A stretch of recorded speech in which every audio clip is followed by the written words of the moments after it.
I built every single Excel chart. But I didn't just build each chart.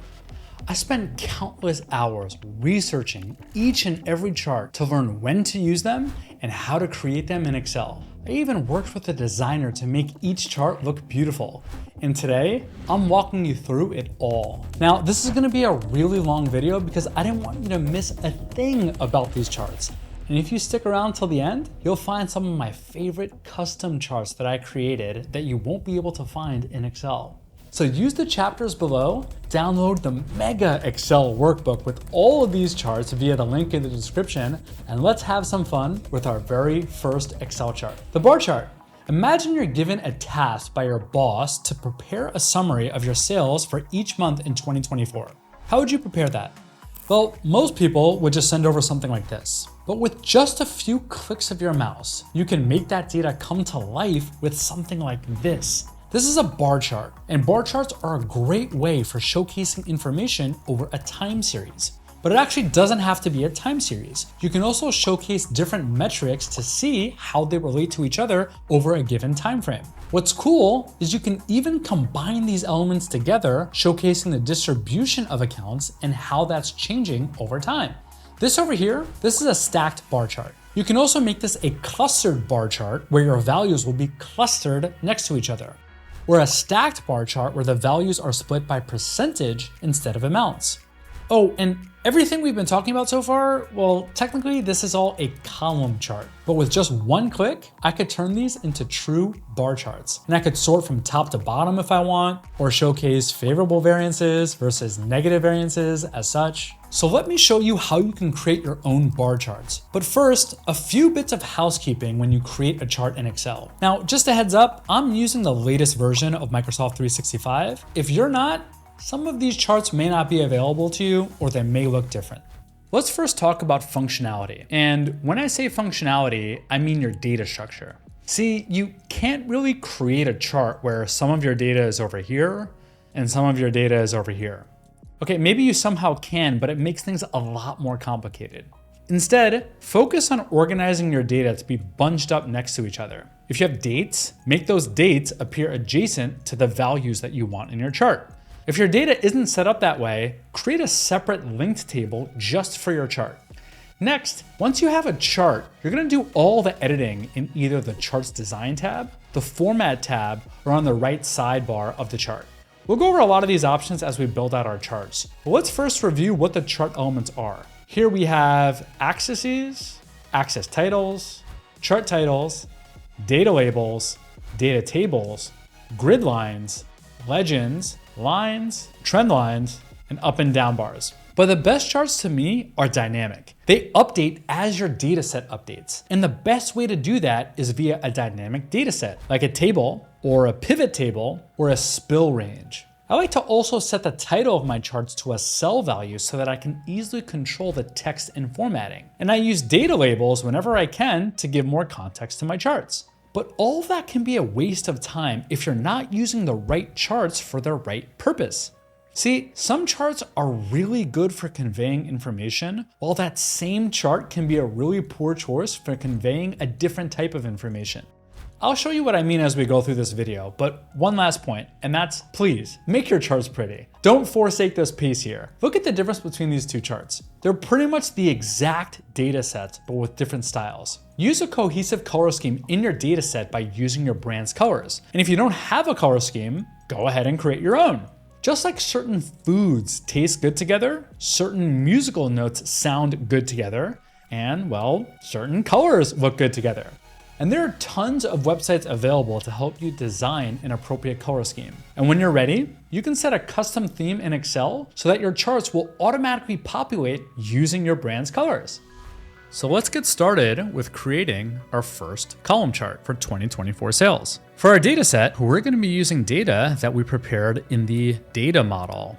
If you're not familiar with Excel's data model, I have a whole nother video showing you how you can prepare this data on your own. We're going to be using a pivot table for a lot of our examples because of how scalable and flexible they are when the range changes when they connect to charts, but some of our charts will also not contain pivot table data. Okay, so here I have a table for our 2024 revenue. I'm just going to select this I'll then go to Pivot Table Analyze and select Pivot Chart. All right, it defaulted already on the column chart, so I'll go ahead and click OK. All right, I'm just gonna cut this and we're gonna now do all of our editing directly over here.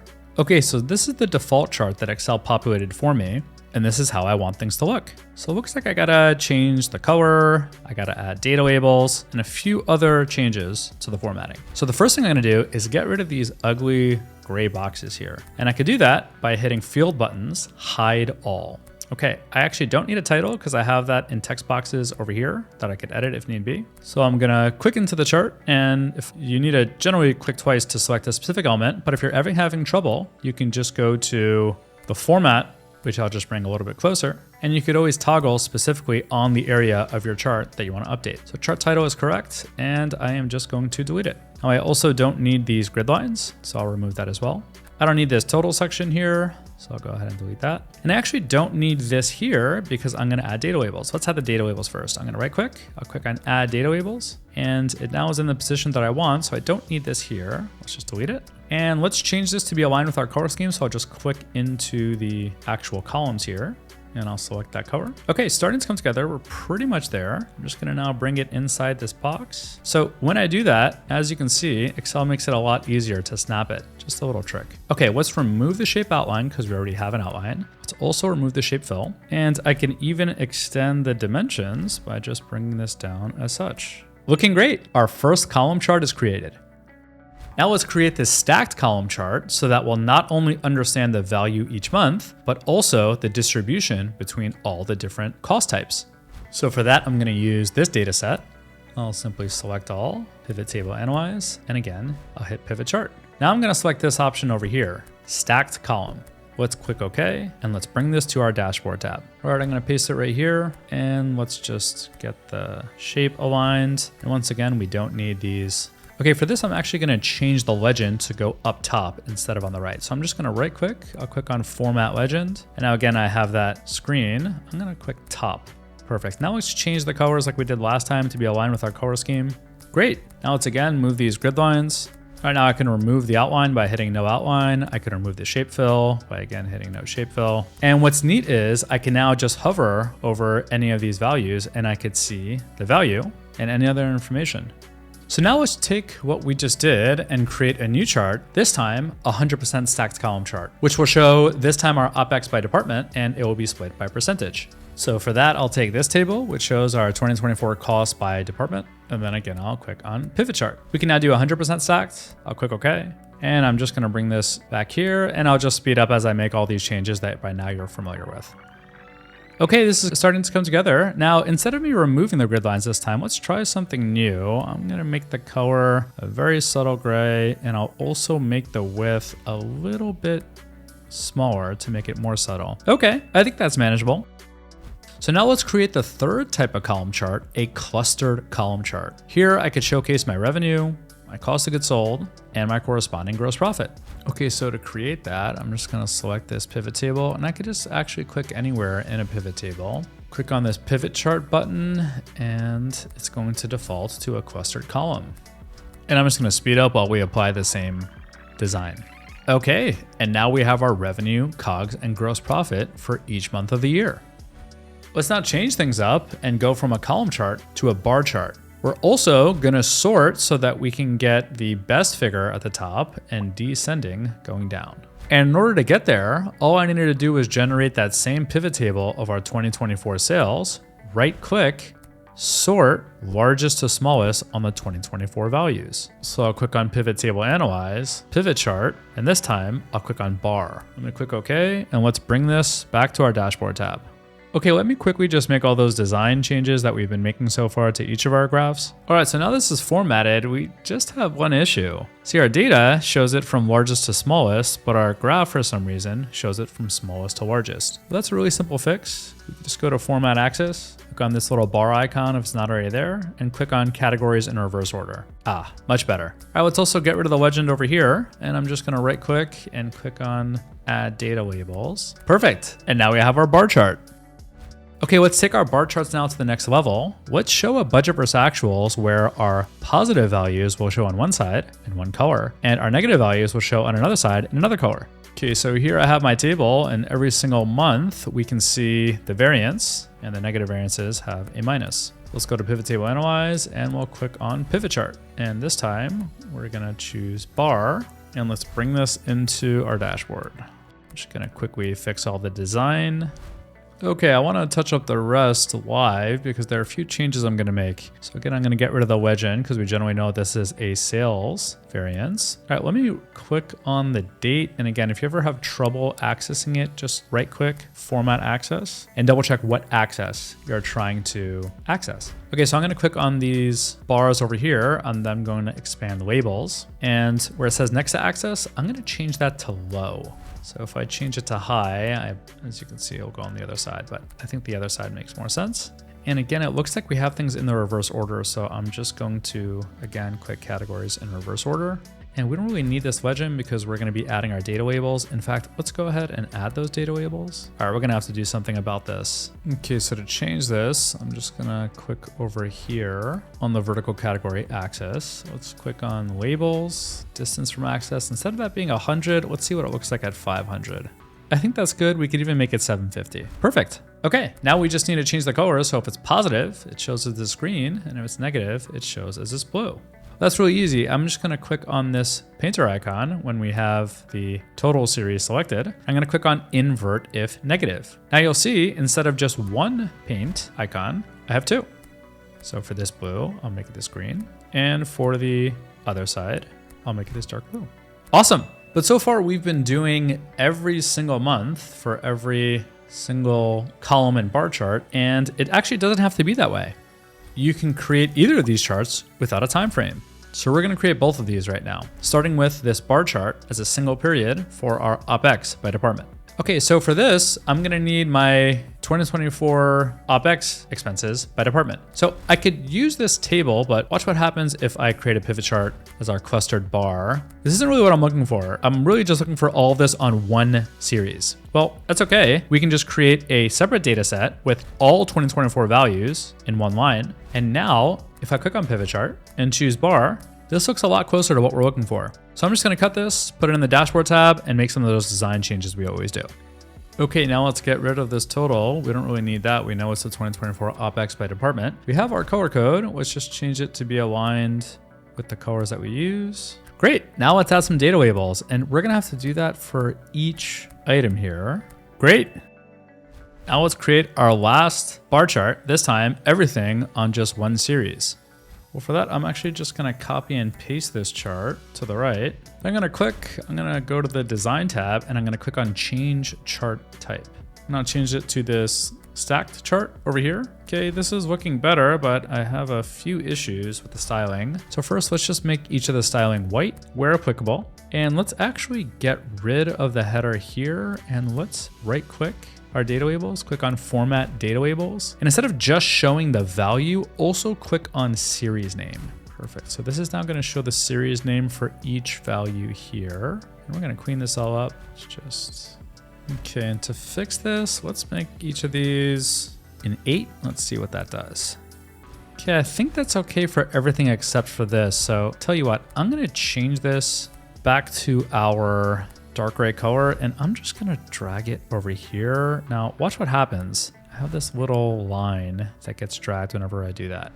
And I'm just gonna change general administrative, the color here to white as well. And then lastly, I'm just gonna click on one of the series, and for gap width, instead of 182%, I'm gonna change this to 350%. Cool, this looks great to me. Now let's talk about line charts. These are actually really similar to bar charts in that they oftentimes tell you information over a time series, but they could also be quite different. First, note that you can't really show a line chart with just one point. Well, I guess if you use markers, it's possible, but then it would be more like a dot rather than a line. I like to use line charts whenever I want to show a relationship between two or more points and how they intersect. For example, here we have a break-even dashboard. I can see the exact moment when I'm gonna break even based off of when these two lines intersect. I can also use a similar chart called an area chart to illustrate not only the break-even point, but also the profits and losses as such. So let's build our own line charts now.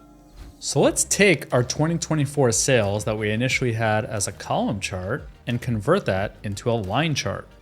So I'm just gonna copy this here and paste it as such. And let's just have it take up the full size. Okay, I'm now gonna right click. I'll click on change series chart type, and now I'm gonna click on line. I'll click OK. Now, notice that all the formatting that I had changed. That's one thing that's annoying whenever you change a chart type. I haven't really figured out a way to streamline that, but I can streamline a bunch of these design changes. First, I don't really wanna show any of the data labels. Maybe we'll just show this value at the end, but for now I'll delete them. Okay, now I'm gonna right click. I'm gonna go to Format Data Series, and I'm not such a fan of how pointy this all is. So I'm gonna click on this little paint icon. I'm gonna click on Smooth. Okay, it's a little bit better. Kind of looks like a bit of a roller coaster, which it certainly is operating a business. And let's make this the blue over here. Okay, let's make a few other changes. I actually wanna add markers for each and every single month. Well, if I click over here, I see this marker button. And I could expand this section and click in built in, and we're gonna choose the default box that comes in Excel, but let's make this a lot bigger. And let's also change the color to this yellow. Okay, this is good, but it also appears like we have a border around it. So let's just change the border and we'll make it our light gray. Great. Okay, now let's do what I mentioned, adding a data label only to over here. So I could do that by actually clicking here and then clicking once more. Notice how now this is the only one selected. Well, I could just right click this and then click on add data label. And instead of it being here, I could just move it, but just to be safe, I'm gonna click on above. Great, now we have our first line chart. So let's now add another series so we could see the intersection, which is a lot more valuable than just a single line. Here, we have a break-even chart. I can see when my sales are lower than my costs, and that point where that finally changes. So for that, I actually don't have a pivot table because I instead created a table with a bunch of assumptions and the units over here and the information that I need in my chart. Now, I go over the full tutorial on how to build this dashboard in another video, which I'm gonna link in the comments. So I won't go over that now, but we can begin creating our break-even chart. I'm just gonna select these two columns over here. And this time, because we don't have a pivot table, I'm gonna have to go to Insert. This is actually where you're gonna create all of your charts outside of pivot tables. So it's good to get used to this over here, specifically the chart area. I'm then gonna click on this line chart and let's cut it and bring it into our break-even section. Bunch of changes we're gonna need to make. First things first is just to make it prettier.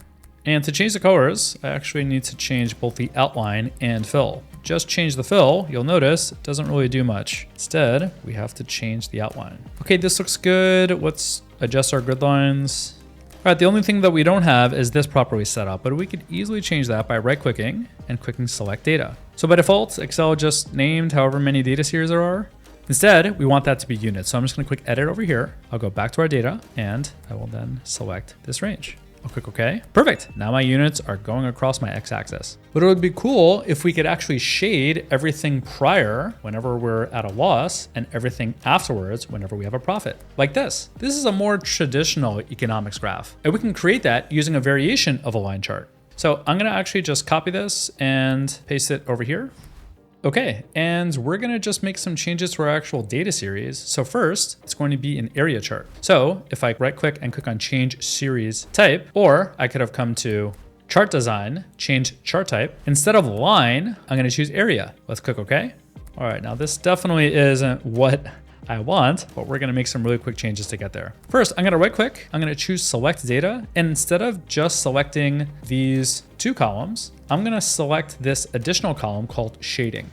Then I'll click on OK. Now this shading column, in essence, creates as an overlay to hide the colors for when we're positive and negative. So I'm just gonna right click and I'm gonna make this a white. Perfect. Now all we need to do is just change the colors over here. So I'm gonna click here. Let's just click on no outline here. Oh, we'll change the cost to this dark blue and we'll change the profits to this yellow. Now we don't need this actual shading. We just did that as an overlay. That we don't need this word here. So again, I'm just gonna click once, then I'm gonna click a second time and I'm going to delete. Nicely done. So far we've talked about column and bar charts as well as line charts. Well, what if we want to combine the two?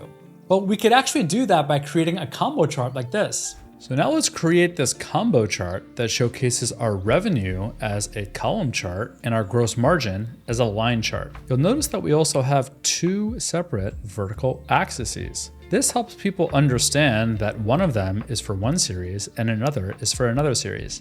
And that's an important note whenever adding multiple series on a chart. You want to make sure that the readers can easily understand what's for what. Because gross margin is a percentage, it's pretty easy to understand that these percentages correlate with the line. If I really wanted to take it one step further, I could click on Add Chart Element, click on Axis Titles, and then Secondary Vertical as such. But this is probably overkill. So let's now create this ourselves.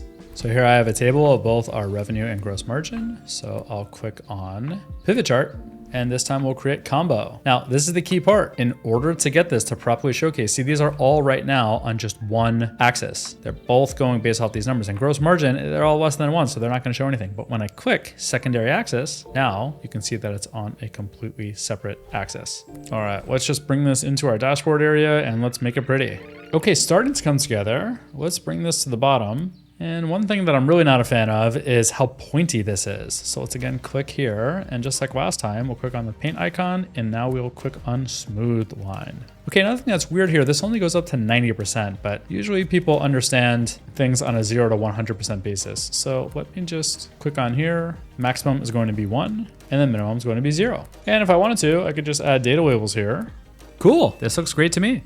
Okay. Are you enjoying these Excel dashboards? Well, there's plenty more where these came from with the Model Wiz plugin. Choose from dozens of templates, customize those templates with custom start dates, departments, and other things directly related to your business. Now, this isn't some random tool out there. This is actually our tool that we built after hundreds of hours carefully crafting the best dashboards. And you can get access to all of these directly in your Excel file with just a few clicks of a button. We have tons of new features in the pipeline, like connecting your data to your accounting software and building incredible world-class forecasts and financial models. You can check all that out at modelwiz.com. And now back to our next chart.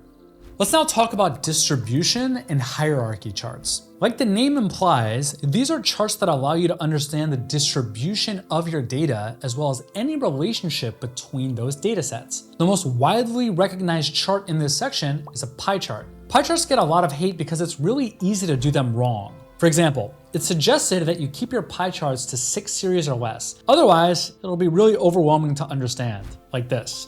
A pie chart may be good for telling you about the distribution of your data, but you won't really be able to tell how that data is progressing from one period to the next. But that's okay, so long as you use it for the right purpose. And pie charts are similar to donut charts in that, well, they're both desserts.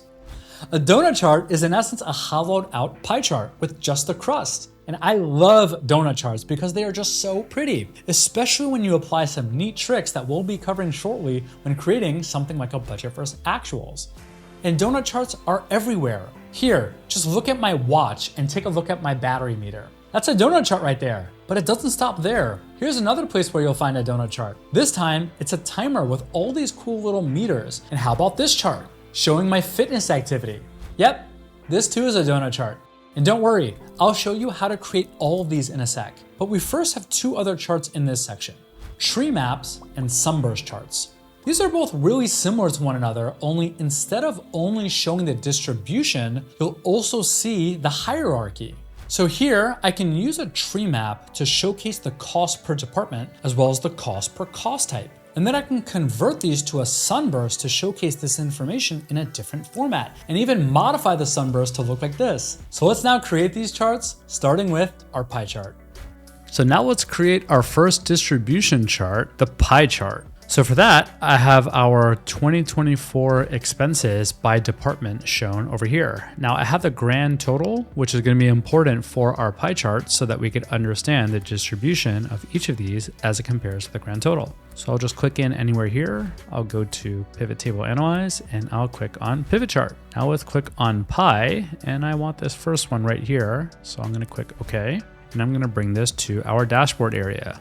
All right, now I'm going to select align and then snap to shape so that this will more easily link up with the shape that I have here. And I'll just drag this down here as well. Okay, now let's get rid of this. And I'm just going to speed up all of our normal design changes. All right, let's put this on the top as such. We could extend it. Okay, so I'm going to now select this. And the first thing I'm going to do, let's just bring this to the right. I'm going to click on border, and we actually don't want any border at all. So I'm going to click on no line. All right, now I'm going to double click into this over here, and let's change this to our dark blue. Okay, for general and administrative, I'm going to change this to our yellow. All right. And customer support, I'm going to make this our light blue / gray. And then we're going to make this one our dark green as such. Now I'm just going to go to format. I'm going to remove the shape outline and I'm going to put no fill. And now to wrap this up, let's just add data labels. So it's a little bit easier to read all of this. I'll just right click and then I'll click on add data labels as such. And I can't really see this data label. Okay, so here it is. Let's go ahead and just make this white. And I'll make this one white as well. And this one, I guess looks okay if it's white. And let's just click into all of these and make them a little bit bigger. Now we have our pie chart. Now let's create our second distribution chart. This time it's going to be a donut chart for the budget versus actuals. And like I said, this is one of my favorite charts because it's just so pretty and I could actually make it so that if I change this 25% to a minus 25%, the information will then show in a completely different color. And I could also just change this to a positive, let's say 40%, and everything gets shaded in as such. So let's now build this together. So here's the table where I have this populated, and let's just study how exactly I have this. Here, let me make it a little bit easier to see. So this over here in blue is an item that I can change. And when I change it, if it's positive, the value will show up over here, and the inverse of that value, or 1 minus that value, will show up here. But once I change this to a negative as such, you'll see that this now defaults to these two quotations. And then again, the absolute value of this populates, and then the inverse of that absolute populates as well. I also set this text column so that if the amount is negative, it'll show miss. If it's positive, it'll show hit. And that is going to be what is going to go in the middle of our donut charts. Okay, so now let's create this donut chart. And to do that, I'm just going to select all of the affected cells. I'm going to go to insert, and I'm going to click on this donut chart right here. Right away, I could see that it didn't really pick up the cells the way I wanted them to, but that's okay. I'm just gonna right click and then I'll click on select data. So for the legend, the series over here, I'm gonna click on add. I'm gonna select this information here and we'll just go down like that. And I'll click OK. Great, now I actually don't need this series here. Okay, now I have what I'm looking for, but instead of it saying 1, 2, 3, 4, I'd like to see these values so I can more easily change the colors. So I'm just gonna go and select the values right from here by clicking OK and then clicking OK. Excellent. Okay, now let's make the positive value. It's going to be a green. If I select this over here for the green, and let's also make no outline. And then for the positive B value, the inverse, we want that to be a light shade of gray right here. Okay, then if it's negative, we want this to be a red, and again, no border.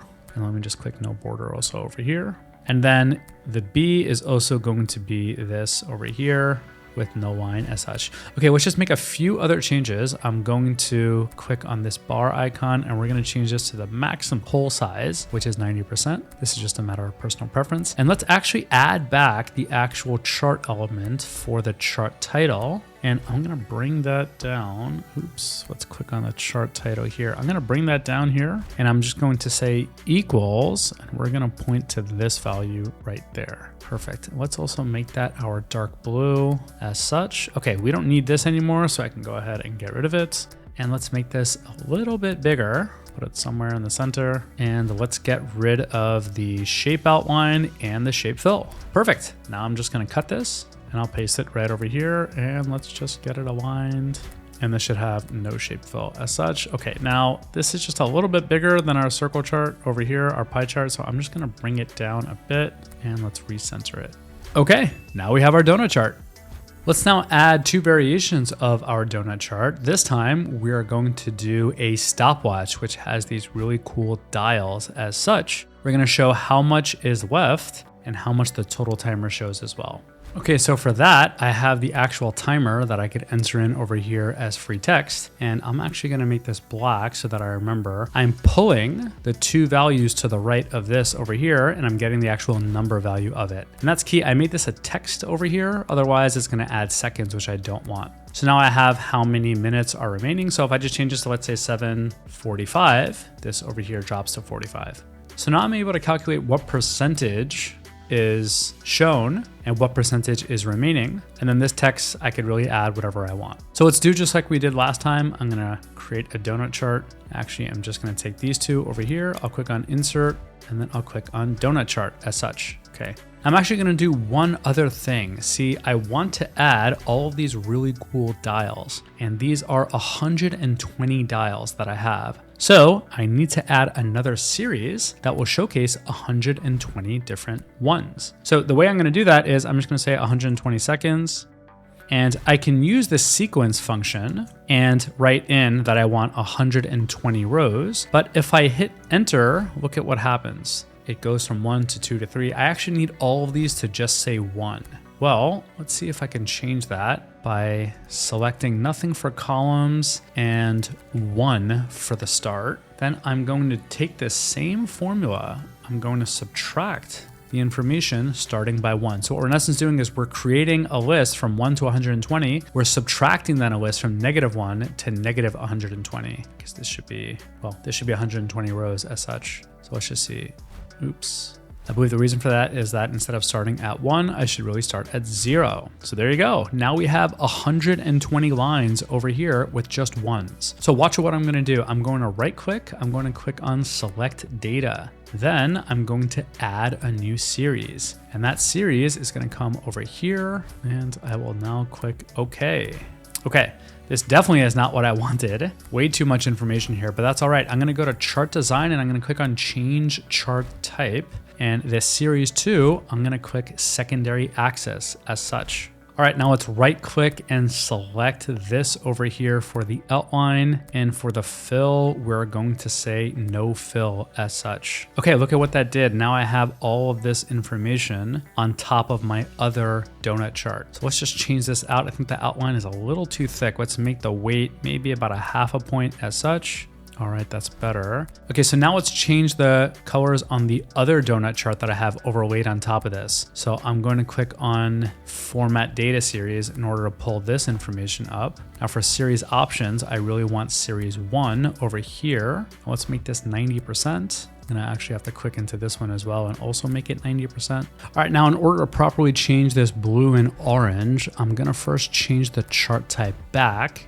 I'm gonna undo this secondary access that they both show up as such. We don't need any of this, so I could just delete it. Okay, let me now double click into this information here. And for this color, I actually don't need any color at all. So I will just make that a white. All right, now for this color, we want that to be our green. So I'll go back and I'll make this green.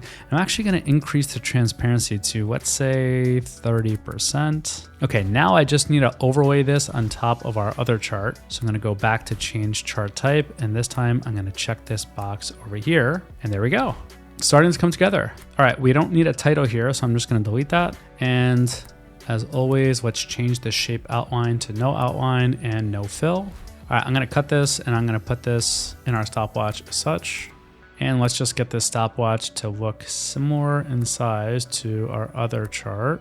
Okay, now I just need to add these 2 text boxes to show how much time we have left and how much was originally set. Well, that's actually really simple. So I can just click on insert and I'll click on text box and I'll just draw the text box over here and I'm going to make it equals to this first option. And I'll then hold down control, I'll drag that down and I'm going to make this one equal to this box over here and I'll hit enter. Okay, perfect. Now let's just make this a lot prettier. So I'm going to select this as Poppins and let's make this a 44.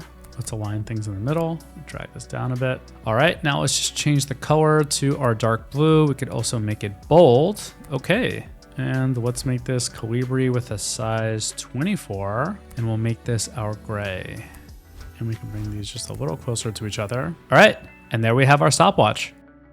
Okay, now let's create our last donut chart, and this time it is going to be a radial style for our fitness tracker. So in order to do that, I'm actually going to take a snapshot over here of this information so I could pull out these colors. So if you have a color picker tool, you can just use that directly on the chart, but I instead am going to use PowerPoint. I'm just gonna delete these blank boxes here.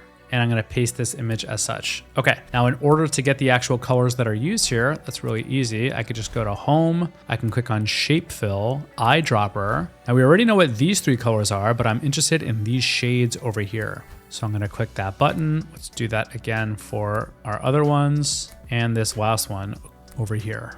Perfect. Now, in order to actually get the hex codes, I'm just going to click on more fill colors. And now I have the hex code of this light yellow, and I could do the same thing for all of our other colors.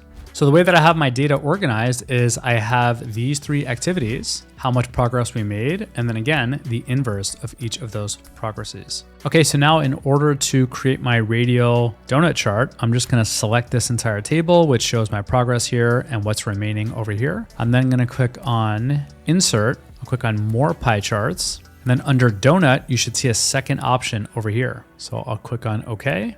All right, now you can see I see 3 levels, 1, 2, 3, 1 for each level. So I'm gonna just cut this. I'll come in over here, I'll paste it, and let's just bring that there. And as such, okay, we don't need this information, nor do we need this either. All right, let's select the outer ring over here. This is going to be our dark blue. All right, let's select then this next inner ring, and that is going to be our green. And then this last one over here is going to be our yellow.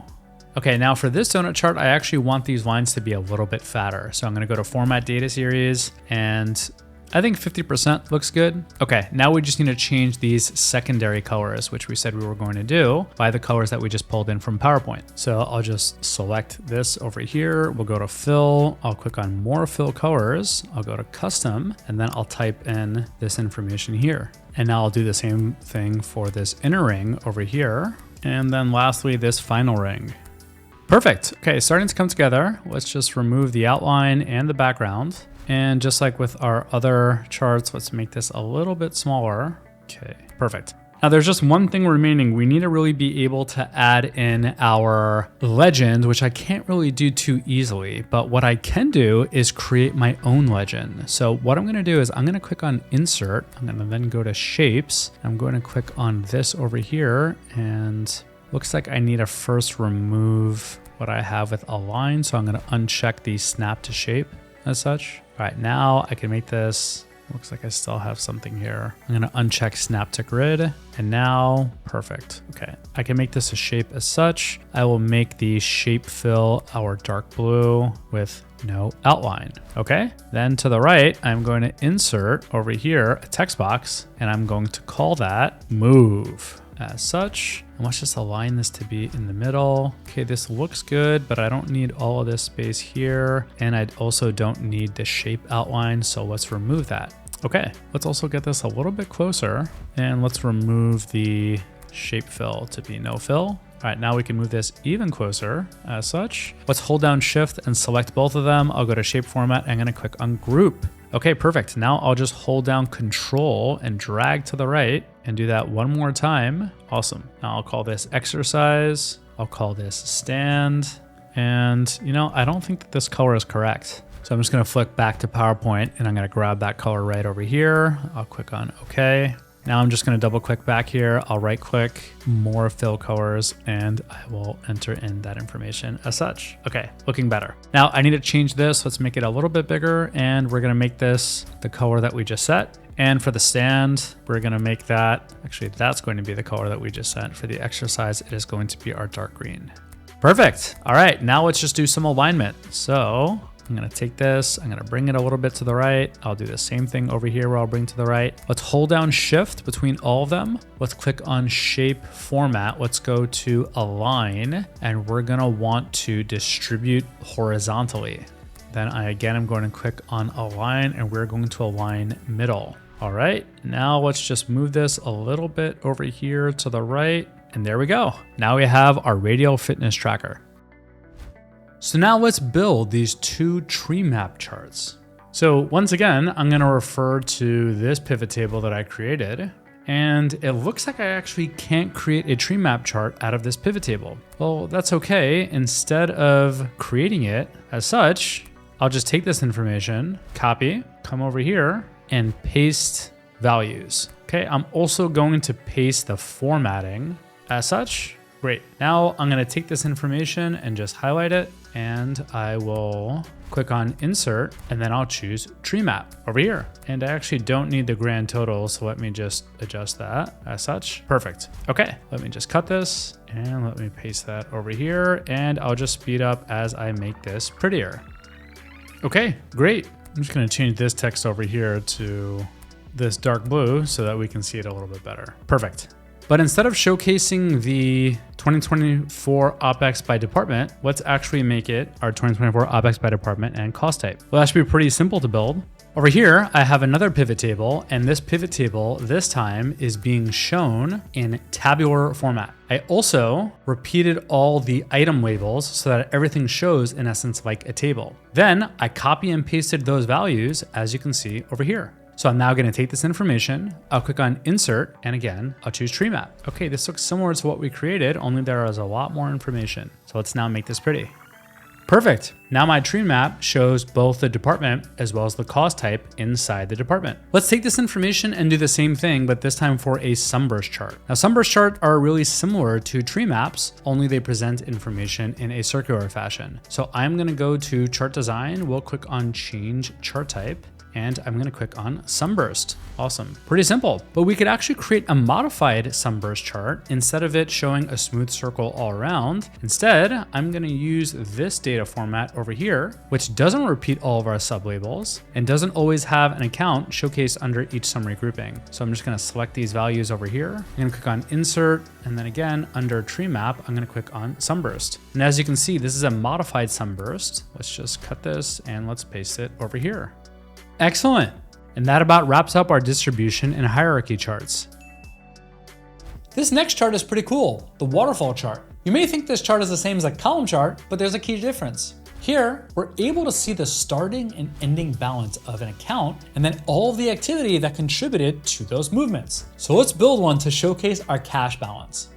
So now let's get started by creating our waterfall chart. Here, I can see my beginning cash balance, how much cash I gained from operating activities, how much cash I lost from investing activities, how much cash I gained from financing activities, so this must have been like a loan, and then my ending cash balance, which is the result of all of these movements.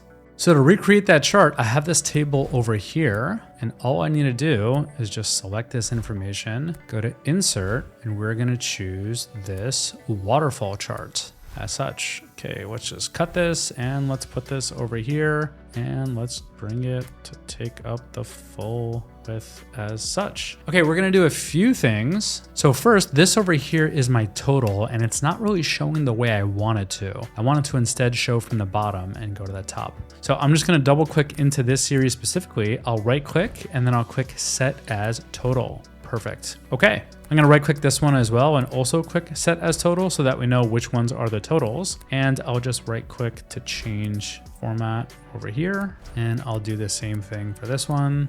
Okay, now cash from operating, this is a positive, so I'll make this a green. I'll do the same thing for this one over here. And then for the investing activities, let's just make this over here a yellow. Perfect. All right, let's make this now a little bit bigger. All right, and let's get rid of these grid lines.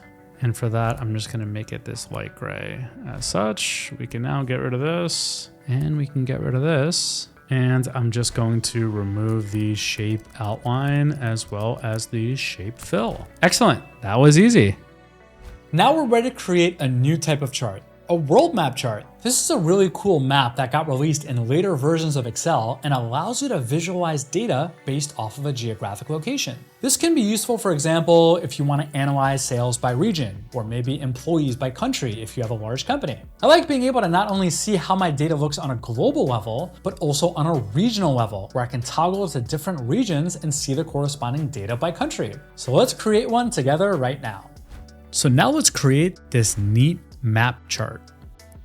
So here I have a list of regions and countries along with their sales amounts for my business. Let's now take this and create a map chart out of it by selecting all this information, hitting insert, and then clicking this map button right here. All right, now I'm just gonna cut this, put this in my world map tab, and let's just extend this all the way and make some design changes. So I'm gonna remove the outline, the shape fill.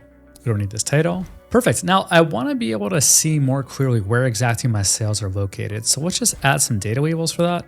And we could also maybe make it a little bit bigger. And I'm not crazy about the fact that this is all black. So let's see if I can make some of it appear in white. Okay, let's just try changing the colors a bit. So I'm just going to right click And I'll click on our dark blue over here. You know, maybe not that series. Let's see if I just click this series for North America. Okay, I can change all the colors if I want. I know what I'll do. I'm gonna right click, and for format data labels, I am going to include the category name. Okay, perfect. Let's also bring back the values. I wanna show both. And I'm gonna make the separator for everything via a new line. Okay, it looks like United States updated, but all the other ones didn't. That's okay. I'll just click on value as such, and then a new line. Great. Now let's take this to the next level, and let's make it so that if I choose a specific region, I'll be able to see the information for only that region. Okay, so for that, I'm actually gonna duplicate my screen because I need to access information on the data tab, and it'll be a lot easier if I just saw it side by side rather than flipping through each tab. So I'll just bring these side by side as such. Let's go to the data tab over here. Okay, so what I in essence need to do is I need to create a spill range that will update whenever one of the values over here is selected, and it'll only show the data for that range. Well, I could accomplish that with the filter function. So watch what I'm gonna do. I'm just gonna filter on these two columns. I don't need the region, and I could lock that. And I will include whenever everything here, could lock that as well, is equal to whatever is shown here. Perfect. Now, in the event that nothing gets returned, that is because we have an all. I actually want everything over here to be returned when that happens. So let's just click. Okay, looks like that worked. So I can change this now from Europe to North America or to South America, and you'll see all of this information is updating via this spill range. If I change it to all, it should then return an error, but because I have the error flag returned here, it's just returning everything, which is exactly what we want. Okay, so now let's change this. Let's just right click, let's click on select data. And this time I am going to select all the information shown over here. I'll click on OK. Now I can go back to this in full screen, but for some reason our data labels got lost, so that's okay. I'll just add the data labels back. So to change the color here, I'm just gonna right click, I'll go to Format Data Series. For series color, I'm just gonna change the highest value instead of this default to our brand's colors as such. All right, that looks a lot more like our brand. Okay, so now let's see if I change to a different countries. Looks like we get North America, we get Europe, and any other country that I select, or we can go back to all. Nicely done. And now we get to some statistical charts. Now, between you and me, I haven't used these since my statistics course in college, but there are some really neat charts that you may find is applicable to your career. For example, there's a histogram. A histogram can be similar to a pie chart in that it shows you the distribution, but here it's more used to count the occurrences of something and to group those occurrences into a bucket or a bin. For example, we can have a bunch of inventory items, which we'll call SKUs or stock keeping units. We may have different quantities at each SKU and want to generally know about how many SKUs we have on hand grouped by quantities. Well, with a histogram, I can see, for example, in this chart that 21 of my SKUs have quantities between 0 and 100. You can also create a Pareto chart, which will show you the cumulative distribution. For example, maybe I'm analyzing expenses for my business and I want to see what are the largest expense accounts. Well, I can do that with a Pareto chart where I could see which account makes up 80% of my expenses. Next, we have a box and whiskers chart. A box and whiskers chart is another statistical chart that shows you the distribution of your data by showcasing where the median values lie and the upper and lower bounds. For example, you may have a team of people spread out across different levels of seniority, like staff, managers, executives, and you want to understand what is the salary distribution at each level. Well, creating a box and whiskers shows you the average salary at each level and their highest and lowest values. I've also seen people use box and whisker charts for stock data, where you could understand the opening price, ending price, and average price for a stock during the day. Now, these are actually separate charts that Excel now has called stock charts. Let's now turn our attention to Scatterplot and bubble charts. These help you understand the relationship between your data. For example, does an increase in marketing spend result in an increase in sales? I like to use Scatterplots in an unconventional way where I can control where exactly a point will go. For example, pinpointing the exact break even in the chart that we built earlier. We also have a chart known as a funnel chart. A funnel chart helps you visualize data that fits into a funnel-like format. For example, if you're hiring someone, you could visualize how many people make it from the first stage of hiring to the last stage of hiring. So now let's go ahead and create all of these charts.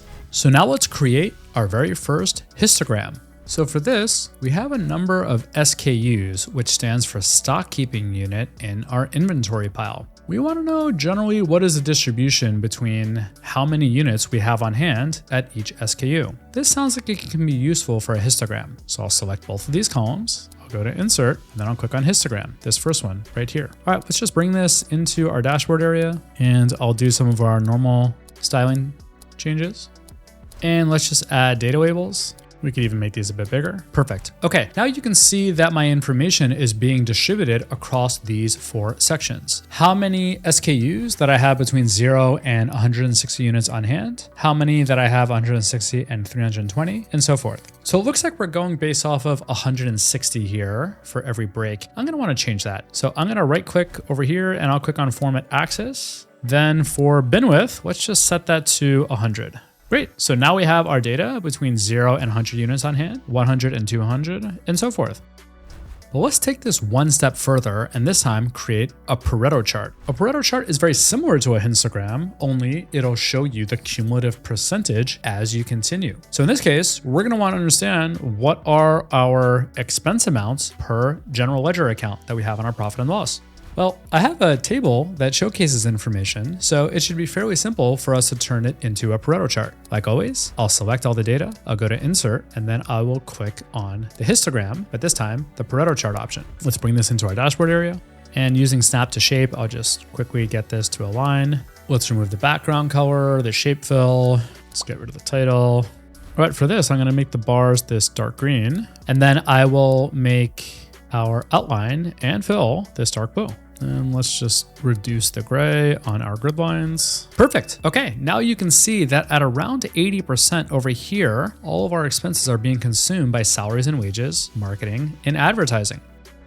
Let's now create a box and whiskers chart, which will show the median salary for our staff members at staff, manager, and executive level. And then it'll also show the upper and lower bounds. So here we have a list of every member on our team and what their salary is. The list is separated by department, job level, and then the corresponding salary gets shown. So I'm just gonna select these last 2 columns, then I'll go to insert, then I'll click on the histogram button, and this time I'll click on box and whisker over here. And let's bring this into our dashboard area, and I'll just make it pretty real quick.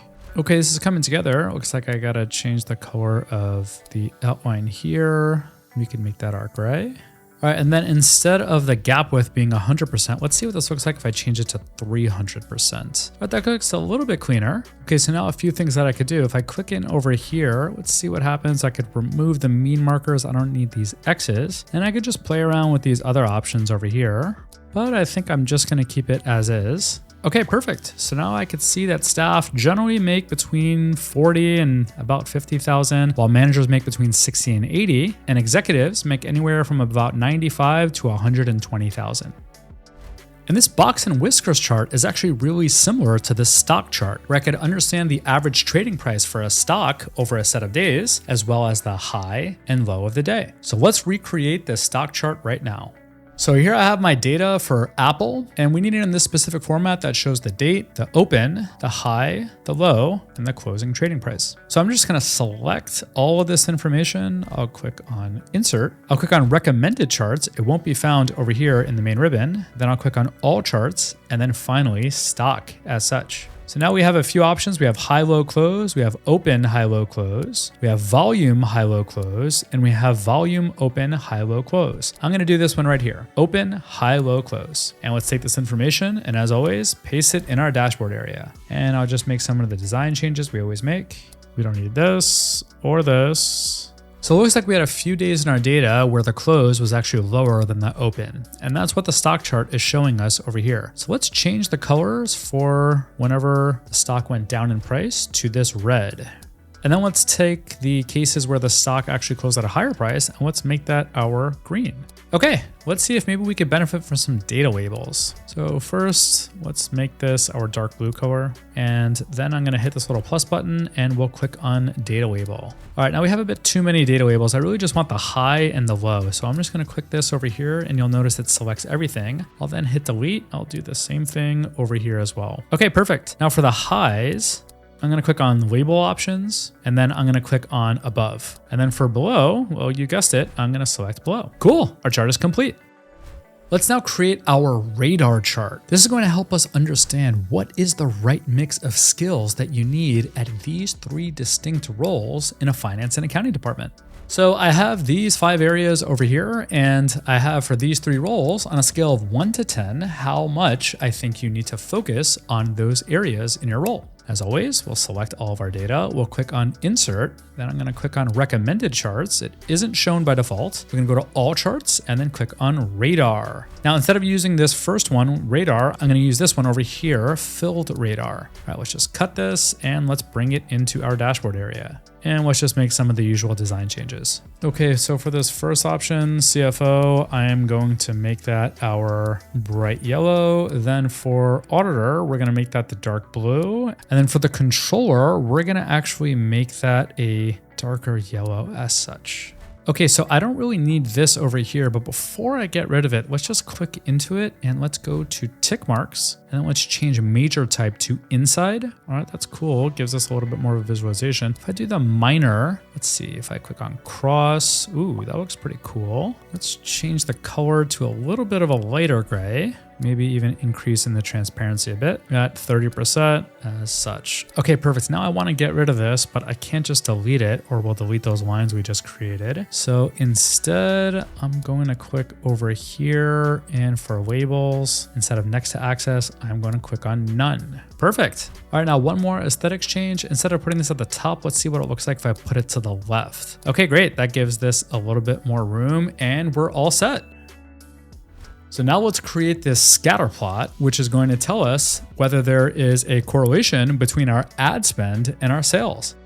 Okay, so I ran a bunch of ad campaigns and we can see at the total ad spend how much we had in corresponding sales. So I'm just gonna select this data, I'll click on Insert, and then I'm gonna click on Scatter Chart as such. Now let's cut this, let's put this in our dashboard area, and let's go through the usual design changes we always make.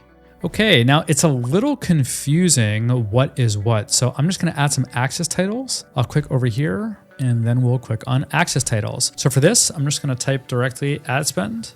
And then for this, we can call it sales. Great, now let's change the color of this to our theme. Okay, this is coming together, but we could actually take this to the next level by clicking this little plus button and then adding a trend line. Okay, this is a pretty good indication that this is statistically correlated here. So I'm just gonna change the style of this trend line to our gray as such.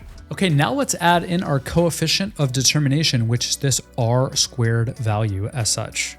And for that, I'm just gonna click on the trend line and then under format trend line, I'm gonna click on display R squared value on chart. Okay, let's actually make these grid lines a little bit lighter. I'm just gonna reduce the point to 0.25. We'll keep the same color because they're pretty useful in this view. And we're all set. So this is pretty statistically correlated given this 0.9926 value. But now let's take our analysis to the next level by adding in bubbles and creating a bubble chart. So this bubble chart now has an additional series that helps us understand not only ad spend and sales, but also conversion rates. The larger the bubble, the larger the conversion rate. So here I have my data as such with our conversion rate at each campaign. I'm just gonna select all this information. We'll go to Insert. I'll click again on the scatter charts, and then I'll click this first one over here for bubbles. Okay, this is a little bit too much in bubbles. I think I'm gonna change my data series to maybe only be based off of this much. Yeah, that's a little bit more manageable. Let's just do that for all of this as well. Okay, perfect. Now let's just cut this and let's put it over here and let's make this pretty. All right, so for these bubbles, I'm gonna make it this light gray. And for the outline, I can make it our dark blue. And let's again, just add these series or axis titles. Okay, now we just need to add one thing so that we understand that this is conversions. So I'll just click on the legend, but instead of putting it to the right, let's put that up top as such. Okay, great. This actually isn't sales though. This is our conversions. So I'm just gonna click on select data. And instead of it showing sales, I'm gonna put over here conversion rate and then click OK. And let's just adjust the grid lines like we did before. Excellent. Our bubble chart is complete. And now we have one more chart. It's this funnel chart. And this is gonna help us understand when we're hiring how many applicants are at each stage of the process. So here I have my table that showcases each stage and how many applicants we have at each stage. So let's just select all that information. We'll click on Insert, Recommended Charts. And you can see that we already have the funnel chart as recommended, but let's just click to that ourselves over here under Funnel. Great. Now I'm just gonna bring this into this area and let's just make it pretty. So I'll delete the chart title, no shape outline or fill. Let's make this color over here. We can increase this size a bit. Okay, this looks good. Let's see if we could actually take it though to the next level. Instead of it showing like these blocks, it would be really cool if it showed like this upside down pyramid. But I'm gonna show you how you can create that. So navigating back over here, I'm gonna go to Insert and I'm gonna click on Smart Art. Now when I click on Smart Art, I'm gonna click on Pyramid and I'm gonna click this downward pyramid as such, and let's click OK. All right, now for this pyramid, I want it to have the same amount of stages that we have here, which looks like is 6. So in order to add a few more stages, I'm just gonna click in here and then click on Text Pane. Okay, now I'll just come over here and I'll just hit enter. All right, and now I have 6 lines. Let's also just change the color. We don't need this anymore. We'll make the fill our dark blue. And I'm just gonna do that for all of these. And I'll also make the text this white. Okay, so now watch what I'm gonna do. I'm gonna click into the actual chart and I'm gonna click again to just this first one. I'm gonna right click and I'm gonna then click on copy. Now I'm gonna come back to our actual funnel chart. I'm gonna click into our very first one. I'll right click, I'll go to format data point. Then I'll come over here with the paint icon. I'm gonna now click on picture or texture fill. Now you'll already see that it starts to change. I'm gonna click on clipboard and there you go. That just copied and pasted this shape onto my actual waterfall chart. So I could just come over here. I could again click on copy. I could again click over here, format data point, picture or texture filled, and then clipboard. Perfect. I'm just gonna quickly go ahead and do the same thing now for all these other stages. Okay, great. Now let's see if we could just reduce the actual gap width. So instead of 6%, let's just see if I make this a 0%. Okay, that's better. And our funnel chart is complete. All right, nice job on these statistical charts. Excel charts are great, but they're just one part of Excel. There's so much else you can do in the application. That's why I'm so excited to announce the launch of my new course, Everything You Can Do in Excel. I'll walk you through each area of the ribbon and share tons of different resources, infographics, homework problems that will be a ton of fun. The course goes live on October 7th, so go ahead and register right now, and I hope to see you there. Okay, that wraps up Excel's native charts. But did you know that there are tons of other options for how to visually show your Excel data in a beautiful and insightful manner? For example, this KPI box is something I use all the time in my financial reporting as a fractional CFO. And it is actually made with entirely custom components. I can create this strictly using cells with borders and merging cells together, or I can create a shape and get the same result. It ultimately depends on what my preference is. But there are even more custom charts that are really cool, like this Waffle Chart.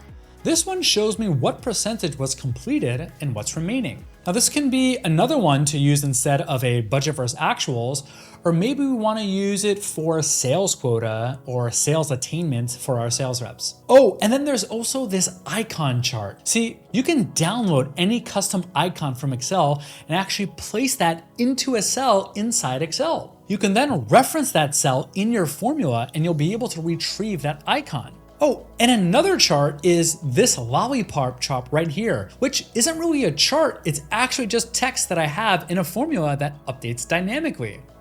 I can even make my own line chart or Lollipop chart using special symbols directly in the formula bar, like this. Lastly, we also have what's known as Sparklines. These are really cool line or charts that will go directly inside your cell in Excel. So now let's wrap things up by creating each of these custom charts. Let's get started with creating our first visual, this KPI box. So to get started, I'm gonna click on Insert, then I'm going to go to Shapes, and I'll choose this rectangle rounded corners. Let's just drag that down as such, and let's keep it rounded, but a little bit less. Let's make our outline weight much less. We'll only do a half, and the outline color, we're gonna do this dark gray as such. Let's make no fill. Excellent. Now I'm gonna again hit insert and shapes, but this time I'm going to choose the rounded rectangle with only top corners rounded. And for that, I'll just come in over here. And because I have this snap to shape enabled, this was really easy for me to get it aligned with exactly where I need it to be. So similarly, I'm going to change the shape fill this time to this dark blue. And for our outline, we actually don't need an outline at all. So I'll just make it no outline. All right, I'm just going to grab this. I'll also grab this. I'll go to shape format and we're going to go to group. Excellent. All right, now let's add in some text boxes for these fields over here. So I'll click on insert and we're going to go to text box. And I'm just going to enter in this information. I'll put in dummy data that says revenue. Let's just hold down control and let's drag this down as such. Let's do that again. That's going to be where the value goes. This is going to be where our comparisons value goes. And let's just copy this, bring it to the right, and I'll select both of these. I'll hold down control and we'll bring it down as well. Okay, let's just enter in some fake dummy data. Okay, definitely some changes I need to make, but at least now we have our outline. So I'm gonna select each of these shapes. Okay, perfect. I'm also gonna go to shape outline and I'm gonna remove that outline. We actually don't need that, nor do we need a shape fill. Okay, now for the first two text boxes, we're gonna actually center that. Okay, perfect. Let's actually make these a little bit bigger. All right, that looks good. Let's make these a little bit smaller. And I'm gonna make this our dark gray. And then I'll also make these smaller and I'll also make these our dark gray as such. Okay, perfect. Now let's go ahead and link up this actual data. Okay, so here I have my data from my pivot table that shows my actual value for 2024 and the variance compared to prior year, as well as the percentage compared to the prior year. Before I link this up, I actually want to make some changes. I want up and down arrows like I have over here for if it's a positive or negative. Well, that's actually really easy to do. I'm just going to select this first one here. I'll press on Control-1. All right, now I'm in the Format Cells dialog box. I'm just gonna hit enter and hit Alt-3-0 on my keypad. That is gonna put this up arrow. I'm gonna select this value. I'm gonna put a semicolon. So this now tells Excel before the first semicolon, this is how it should appear if it is a positive value. I'm gonna put a parentheses and I'm gonna replace this. This time I'll hit Alt-3-1. Now I have a down arrow. I'll hit another semicolon. In between, this over here says what it shows if it's a negative value. And I'll just put a dash if it's a 0 value. So you can see that it just added that. Let's do the same thing here. Okay, perfect. Let's now go ahead and link this up. So I'll start over here. I'll hit that equal button and I'm going to point directly to this value over here. And it looks like some of the formatting got reset. So let's just reset that. Excellent. Now for this 10%, instead of it saying 10%, let's link it over here to this 10%. Okay, great. And let's make it again a lot smaller and change the color. I'm actually going to change it to our gray that we have as such. Okay, let's do the same thing with this one. All right, we look like we're good, but I think this KPI box may be a little bit too tall. So let's just change that by just making it small as such. I think we could also bring these a little bit closer and then we can make it a little bit thinner. Note for this, I'm gonna actually remove the snap to shape so I can more easily control things. I'm gonna also remove snap to grid as such, and I'll just make this a bit of a darker. All right, we're actually in pretty good shape. I'm just gonna now hold down Shift, select all of these, then I'm gonna go to shape format and I click on group. So now I can move this wherever I want and I'll have my information.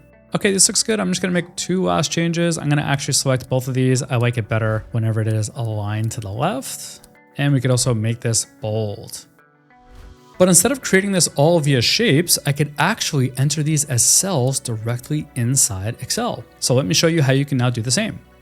So I'm gonna take these columns over here, and then I'll hit Alt-H-O, and then W for width. All right, for the column width, let's just play around here. Let's just say if I put this as a 5, all right, that's definitely too big. Let's change it instead to about a 2.5. Okay, that seems pretty reasonable. Let me now just select all of my values here, and I'm gonna go to my border style over here. And for the line color, we're gonna keep it at this one. And then I'm going to select an outside border as such. Great. Now I'm actually going to do one thing differently. This time I want to show this here, but it should be shaded in. So for that, I need to first move this down because I don't want this to be affected. Okay, I'm gonna come and make row 6 as such, and I'm just going to select all of this information, and then I will select this as such. Okay, great. I could actually bring this back now. And it looks like I have some resizing to do whenever I'm done. But that's okay. So I'll just select this value over here. And then to merge and center, I can just click on merge and center, or I could hit Alt, H, M, and then C for merge and center. And I'll just call this revenue.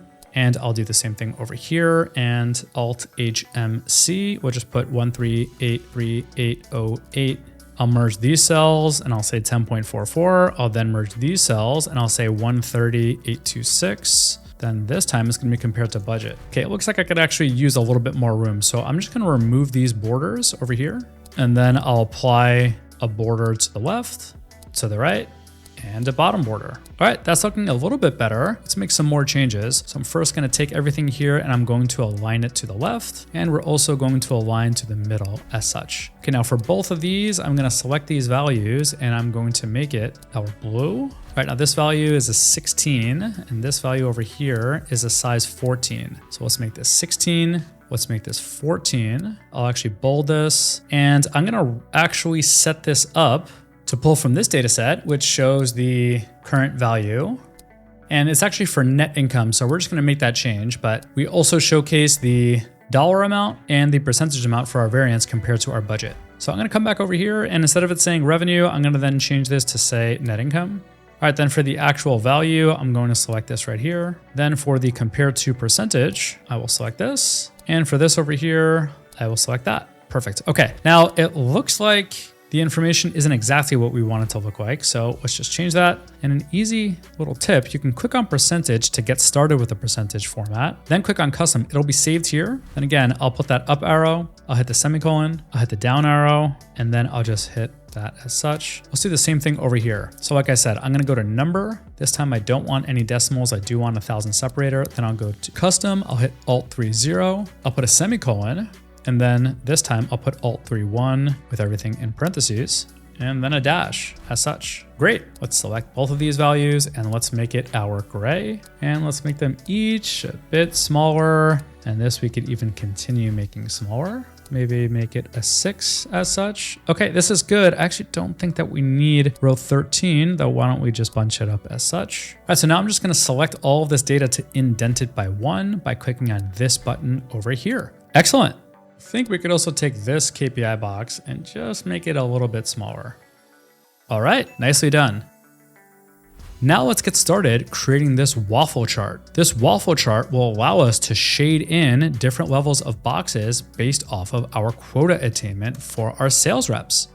Okay, so for that, I'm gonna need a 10 by 10 grid. So I'm gonna just count 1, 2, 3, 4, 5, 6, 7, 8, 9, 10. All right, you can see that over here. It goes from column N through column W. And then for the actual values, well, that's gonna go from 7 till 17. So I'll just start by selecting a border around everything. Okay, I want to somehow though get it to be the same size as this. So let's just see if I can change this. I'm going to extend this over here, and I'm going to now come to these. I'm going to actually come to all these, and let's just right click. Let's click on row height. And for the row height, let's see if I change this to a 5, what happens? It's a little bit too small. Let's see what happens if I change it to a 10.5. Okay, I think that's all a little bit more manageable. So I'm just gonna take this information over here, and let's see if I could just drag it down as such. And now let's go ahead and start creating our waffle. Okay, so to get started, I'm just gonna select this top version over here, and we're gonna make it that dark blue. All right, now I want to create a set of numbers that I'll count all the way to 100. So for that, I'm gonna use a sequence function. So I'll just write in sequence. Now for the rows, it's gonna be 10 rows. For the columns, it's going to be 10 columns. Let's see what happens when I hit enter. It looks like all the information populated. So what I'm gonna do now is I'm gonna select this here. Let's make it a little bit lower. So for this, we're gonna be using conditional formatting. But before we can use conditional formatting, we need to first hide the actual values while they still show as actual values in the cells. But we do that with cell formatting. If I just press Control-1 and then go to custom, I can just select no information between my semicolons and hit OK. So now you can see that the actual value is still in the formula, but nothing actually shows. I'll select all these cells, I'll hit conditional formatting, and then I'll click on new rule. I'll then go to use a formula to determine which cells to format. I'll click this up arrow and I'm gonna select the first cell. Now I don't want any dollar signs because I want these cells to be copied over. And I'm gonna say that this is less than or equal to the percentage that I have over here times 100. And let's just wrap these in parentheses as such. Okay, now let's actually set what we want for the conditional formatting. Then for border, I want that to be a white border. So I'm gonna click that button as such, and the border is going to be outline. Okay, then for fill, I'm gonna come in over here. It looks like I'm not able to get the fill that I want. So I'm just gonna click OK for now. I'm gonna then come into a random cell and enter in this color that I actually want. And then just to remind myself of what exactly this color is, I'll click on more fill colors and I'm gonna copy this information as such. Okay, now let me go back to my conditional formatting rules. I can now just click on manage rules. Then I'm gonna click on edit rule. And for the actual format, the fill, I'm gonna click on more colors, custom, and then I'll paste in the values that I have as such. And I'll click on OK. Let's hit apply. And for some reason, it looks like this isn't really applying correctly. So let me just click on edit rule and let's just see. N7 needs to be less than or equal to, I forgot to actually lock this. Now, if I hit apply, it looks like all the information updates. We could bring this back to white. So let's just see. I'm gonna again duplicate my screen as such, and now let's just change 46 to let's say 60 or 75 or even 100%. And you'll see that all the information updates. Let's now just add this really neat call out over here for the actual percentage. So I'm gonna click on insert and we'll insert in a new shape. And I'll just make it about that size over here. Let's just reduce this as such. Okay, we don't need a shape outline. For the shape fill, I'm gonna make this a white and I'm just gonna press Control-1 in order to open up the dialog box. For the transparency, let's make that a 10%. Okay, great. Now, let me just link this to the actual values shown over here. And let's just center this information. And instead of it being this light blue, let's make it this dark blue and let's make it a lot bigger. Perfect. Now let's see if I change this to 45% or 35%. You can see that all the information updates accordingly. All right, now if I zoom out a bit, I just want to fix over here. These are a little bit too tall, and that shouldn't be too tough for me to fix. So I'll just select this entire line here, copy, I'll paste it as such. Let's just get rid of that. I'll then cut this line. I'll put that over here, and then I'll cut this line. I'll merge it there. And I could also merge this one as well a little bit more. Perfect. And then this will be even easier for me to do. I'm just gonna ungroup all of these. Let's just take all this. Let's bring it down. We'll bring this down as well. And we'll bring these two down. Excellent. Now let's create these custom charts, 2 of them actually, one of them involving just our actual cells and text, the other involving dynamic icons. So I'm just gonna take this little green box here, I'll copy and paste it, and let's call this head count. Okay, I'm just gonna put the head count over here, and let's just shade in some cells behind it as such, and let's make this a little bit bigger. Okay, great, let's now enter in our headcount department. So first we have general and administrative, then we have sales and marketing, then research and development, and finally customer support. Okay, I actually just wanna indent these a little bit. So I'm just gonna select them all and select this button as such. And I think we could also make these a little bit smaller. Perfect. Okay, now in column E, I want to be able to enter in how many people we have across each of these departments. So I'll just write 10 and then 9, 4, 9, and let's just make this our normal dark blue color. And let's drop the actual size to 9. Okay, perfect. So let's create our first outline for where our chart is going to go over here. So I'm just going to select top and bottom border. And let's just continue doing that.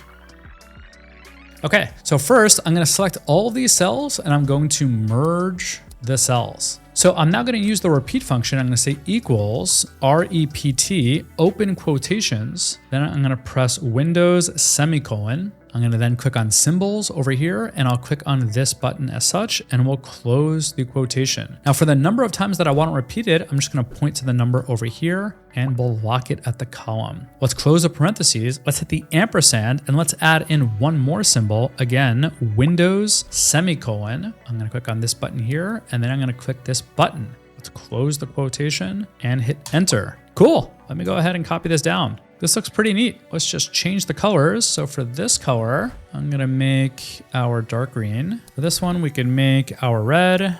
And let's just make an orange out of this one. Excellent. Let me just take this over here. We're gonna call this Lollipop. Perfect. So now let's add in these really neat icons where I can just change the number over here. The lollipop as well as the icons will then adjust. All right, so let me get started. I'm first just gonna copy this here and let's just call this icons. Okay, so let's now add in a shaded in icon and a non-shaded in icon. I'm just gonna go to insert and then we're gonna click on icons.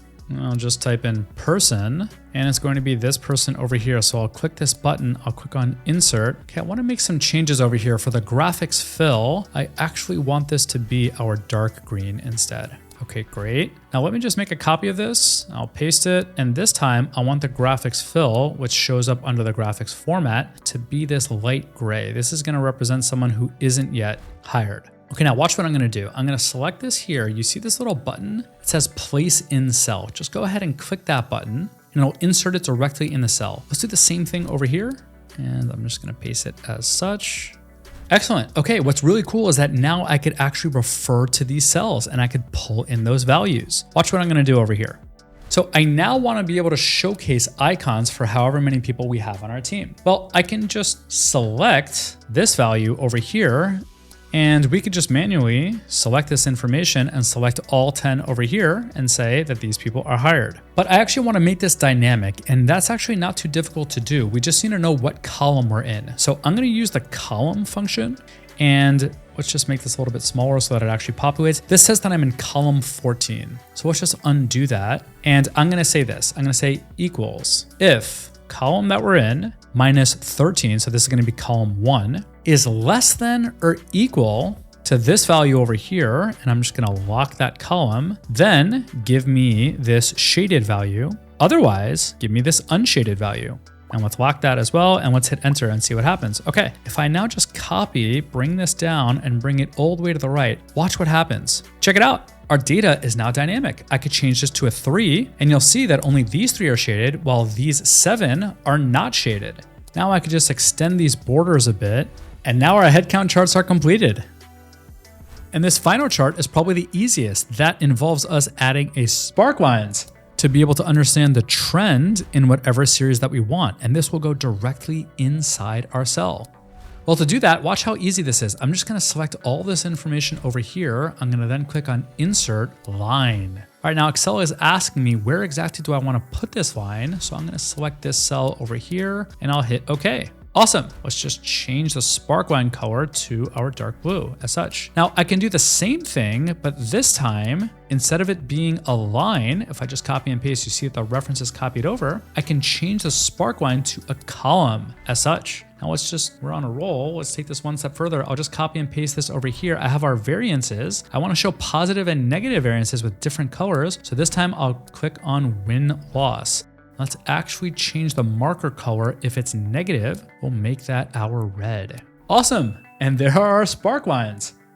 Oh man, we made it till the end and we spoke about so much. We covered bar charts, line charts, combo charts, distribution and hierarchy charts, waterfalls, world maps, statistic charts, and my favorite, custom charts. If you made it this far in the video, give yourself a pat on the back. You can now do some amazing things in Excel. And while this video took us hours and hours to produce, it's all worth it to hear that this helped you. So if we haven't already connected, or even if we have, please do say hello in the comments and share what was your favorite chart that we covered today. And then when you're ready, this video will help you build the ultimate dashboard, which should be a breeze now that you know about all these charts.